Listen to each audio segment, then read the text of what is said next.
everyone, and welcome to Pride and Perseverance. In this show, we get a closer look into how Hofstra students and faculty have assimilated on campus and pushed through despite the looming COVID-19 pandemic.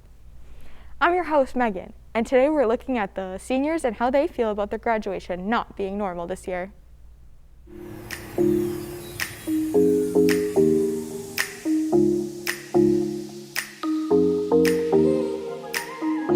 Last year, I didn't think it was gonna get to the point that it is now, that pretty much my whole entire senior year was gonna get ruined.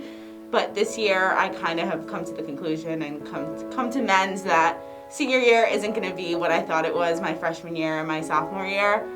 A lot of what I was looking forward to, things like graduation, things like final shows at the School of Comm, and things like just like final social events with my friends, kind of got ruined. Being a senior in the pandemic this year, you almost forget how things used to be to a certain extent. And so the fact that we're able to still graduate, even though we are still going through this pandemic, we get to graduate a little bit normally.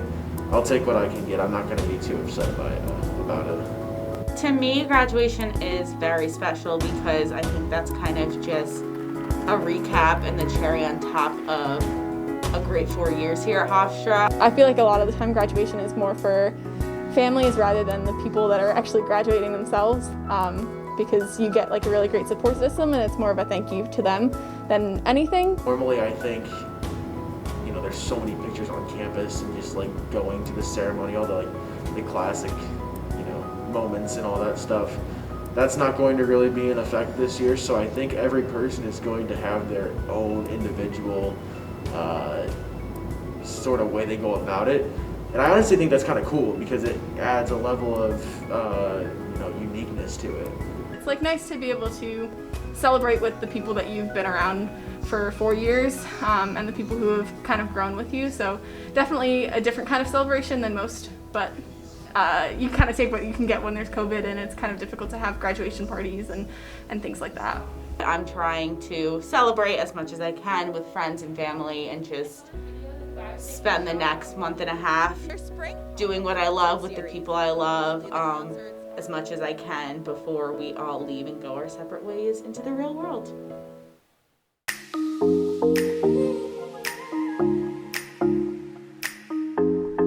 Hello everyone, and welcome back. I'm here now with Michael, the producer of Senior Send-Off. How are you doing today, Michael? I'm great. How are you? I'm good. So what did you learn about the protocols this year for graduation? I learned that there's going to be a very limited capacity compared to years past, but many seniors are disappointed, but they're looking to make the most out of it. How does it differ from before COVID? Before COVID, there used to be thousands of people lined up at the MAC Arena. It would be a grand celebration on campus, but it's going to look a bit different this year. What do you hope changes for the next few graduations?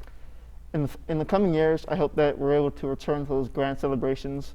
It's a very lively atmosphere on campus during graduation times, and I hope to get back to that. Well, that's all the time we have today. Thank you, Michael, for joining me, and I'm your host, Megan. Tune in next week for another segment of Pride and Perseverance.